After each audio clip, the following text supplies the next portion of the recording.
बड़ी खबर यह आ रही है कि 100 से ज्यादा ऐसे वीडियोस हैं जिनको आधार बनाकर दिल्ली पुलिस जो है वो जांच पड़ताल कर रही है और ये इस वक्त की सबसे बड़ी खबर है। तो सबसे बड़ी खबर हम आपको बता दें कि दिल्ली हिंसा में 100 से अधिक वीडियोस जो हैं वो फिलहाल दिल्ली पुलिस के पास है और उन्हीं को आधार बनाकर फिलहाल दिल्ली पुलिस जो है वो अपनी जांच पड़ताल को आगे चला रही है। जांच पड़ताल जो है वो लगातार आगे बढ़ती जा रही है। तमाम सीसीटीवी फुटेज खंगाला जा रहा है, तमाम सोशल मीडिया पर जो वीडियोस आए हैं उनको आधार बनाया जा रहा है। पुलिस प्रशासन लगातार लोगों से भी अपील कर रही है कि अगर आपके पास इस घटना से जुड़ा कोई ऐसा वीडियो है तो आप भेजिए, उसे जांचा जाएगा, परखा जाएगा और उसे जांचने परखने के बाद उस आधार पर जांच की जाएगी।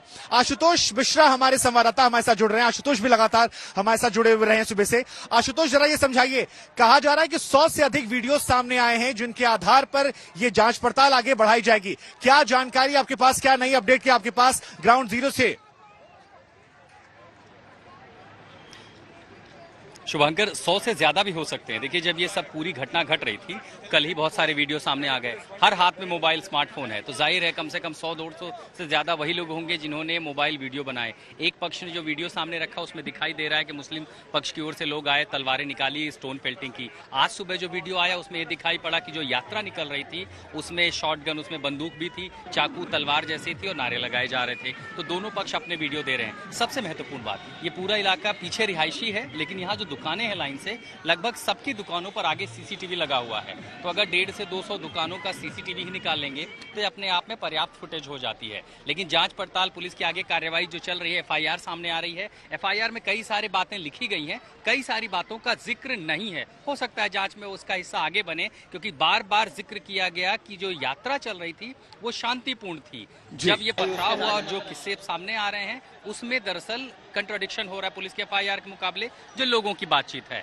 अब एक बात आपने सही की, आपने जो लोगों से बात की कि कोई भी पक्ष ये नहीं कह रहा है कि पथराव नहीं हुआ या हिंसा नहीं हुई। दोनों का कहना यह है कि पहले ने शुरुआत की, हमने रिटेलिएट किया, तो दूसरे का भी कहना है पहले ने शुरुआत की, रिटेलिएट किया।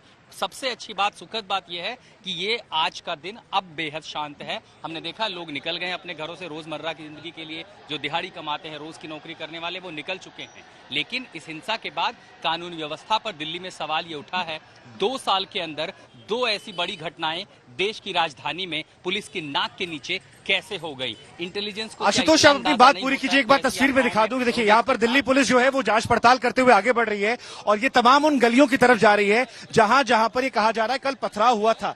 ये जांच पड़ताल जो है, सर यहाँ जांच साइड में तो देखिए यहाँ पर जांच जो है वो लगातार चल रही है। जो बात आशुतोष भी कह रहे थे, क्योंकि इन्हीं गलियों में कल ये आरोप लग रहा है कि पत्थरबाजी हुई थी। अब आशुतोष, जो बात आप और हम लगातार कर रहे हैं कि एक बात क्लियर आ रही है कि पत्थरबाजी हुई है, इससे कोई इंकार नहीं कर रहा है। यहां पर घटनाएं घटित हुई हैं, दिल्ली में दूसरी बार ऐसा हुआ है पिछले 2 सालों में।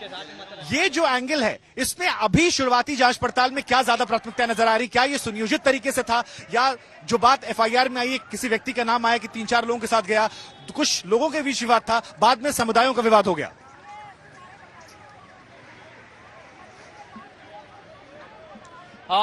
कुल मिलाकर इसको आप समझिए, देखिए जो एफआईआर कहती है वो यही कि शुरुआत जब मस्जिद के पास यात्रा पहुंची, वहां पर एक अंसार था, उसके बीच कहासुनी हुई, वो कहासुनी 2 से 4, 4 से 8 और इस तरह फिर वो समुदायों में शुरू हो गई। कल भी जो रिपोर्ट पहले आज प्राथमिक तौर पर आई थी, उसमें यही जानकारी थी कि दरअसल ये कुछ लोगों के बीच विवाद था। अब जो लोग हैं उसमें वापस वही 2 पक्ष कि जब यात्रा चल रही थी तो ऊपर से पथराव हुआ और जो यहाँ का पक्ष है वो कह रहा था कि जा रहे थे, भड़काऊ नारे लगा रहे थे, मस्जिद के पास उतरे थे। यानी कहासुनी हुई थी। ये लोगों के फर्स्ट हैंड अकाउंट से भी साफ है और पुलिस के एफआईआर से साफ है। लेकिन उस कहासुनी 2-4 लोगों के बीच बात इतनी बड़ी कैसे हो गई जो सीधे सीधे इस तरह के सांप्रदायिक दंगे में बदल गई? पत्थरबाजी हो गई, आगजनी हो गई, पुलिस वाले घायल हुए, लोग घायल हो गए। लेकिन सवाल फिर ये भी एक, देखिए सबसे महत्वपूर्ण बात, उसको किसी भी हाल में टाला नहीं जा सकता। देश के कई हिस्सों में रामनवमी की यात्राएं निकली थी, इस तरह की पथराव और हिंसा की घटनाएं सामने आई।